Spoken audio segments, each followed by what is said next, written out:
ഉടുമ്പൻചോല മണ്ഡലത്തിൽ നിലവിലെ എംഎൽഎയും CPM സംസ്ഥാന കമ്മിറ്റിയിലെ പ്രത്യേക ക്ഷണിതാവുമായ എം മണി വീണ്ടും മത്സരിച്ചേക്കും.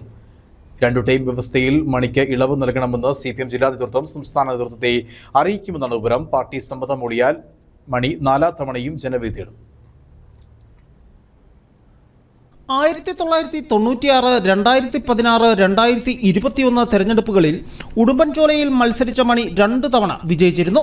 തദ്ദേശ തെരഞ്ഞെടുപ്പിൽ ഇടുക്കി ജില്ലയിൽ ഇടതുമുന്നണിയുടെ ശക്തി കേന്ദ്രമായ ഉടുമ്പൻചോല മണ്ഡലത്തിൽ ഇത്തവണയുണ്ടായ വോട്ട് ചോർച്ചയാണ് മണിയെ വീണ്ടും മത്സരിപ്പിക്കാമെന്ന ചർച്ചയിലേക്ക് നയിക്കുന്നത്.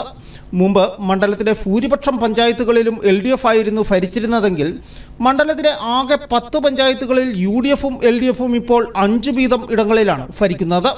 ഇതിൽ രാജാക്കാട് UDF നേടിയതും രാജകുമാരിയിൽ ഒപ്പത്തിനൊപ്പം UDF എത്തിയതും ഇടതു ക്യാമ്പുകളിൽ ആശങ്ക പടർത്തിയിരുന്നു. MM മണിയാണ് മത്സരിക്കുന്നതെങ്കിൽ അനായാസ വിജയം ഉറപ്പാണെന്ന് വിശ്വസിക്കുന്ന പാർട്ടി പ്രവർത്തകരും കുറവല്ല.